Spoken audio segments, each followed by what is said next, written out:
రాజమండ్రి విమానాశ్రయంలో అధికారులతో స్థానిక ఎమ్మెల్యే బత్తుల బలరామకృష్ణ, ఆదిరెడ్డి శ్రీనివాసులతో కలిపి కేంద్ర మంత్రి రామ్మోహన్ నాయుడు రివ్యూ మీటింగ్లో పాల్గొన్నారు. రాజమండ్రి విమానాశ్రయంలో కొత్త టెర్మినల్ నిర్మాణాలు పరిశీలించి ఆవరణలో మొక్కలు నాటారు. రాజమండ్రి విమానాశ్రయం దేశంలో పెద్ద విమానాశ్రయాలకు ధీటుగా మార్చేందుకు ముందుకెళ్తున్నామని కేంద్ర మంత్రి రామ్మోహన్ నాయుడు అన్నారు.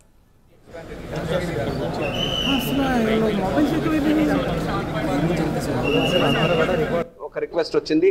తిరుపతి, అలాగే మనకి షిరిడి, వారణాసి ఇలా ఏవైతే ఆధ్యాత్మిక కేంద్రాలు ఉన్నాయో దానికి కూడా కనెక్ట్ చేయమని లోకల్గా రిక్వెస్ట్ వస్తుంది. మా మినిస్ట్రీ నుంచి కూడా మేము పుష్ చేస్తాం.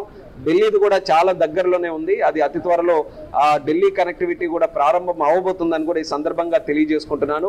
ఢిల్లీతో పాటు హైదరాబాద్ కూడా ఇప్పుడు చూసుకుంటే 7 ఫ్లైట్లు ఉన్నప్పటికీ కూడా అన్ని ATR ఫ్లైట్లు, చిన్న ఫ్లైట్లు సుమారు 70 కెపాసిటీతో రన్ అవుతున్నాయి.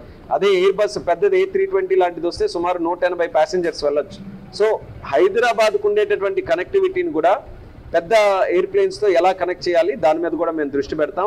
మా ఆలోచన ఒకటే, ఒక పక్కన చంద్రబాబు నాయుడు గారు, మరొక పక్కన నరేంద్ర మోదీ గారు, అలాగే పవన్ కళ్యాణ్ గారు, వాళ్ళందరూ కూడా ఈ రాష్ట్రాన్ని అన్ని రంగాల్లో అభివృద్ధి చేయాలని కంకణం కట్టుకొని కృషి చేస్తున్నారు. అందులో రాష్ట్రం అభివృద్ధి చెందాలనంటే సివిల్ ఏవియేషన్ మినిస్ట్రీది కానీ, ఎయిర్పోర్ట్స్ కానీ, ఎయిర్ కనెక్టివిటీ చాలా ప్రధానమైనటువంటి పాత్ర. మీరు పెద్ద పెద్ద పట్టణాలు ఎక్కడైనా చూడండి, ఎయిర్పోర్ట్ బాగుంటే ఆ ప్రాంతం డెవలప్ అవుతుంది, కనెక్టివిటీ బాగుంటే ఆ నగరం డెవలప్ అవుతుంది.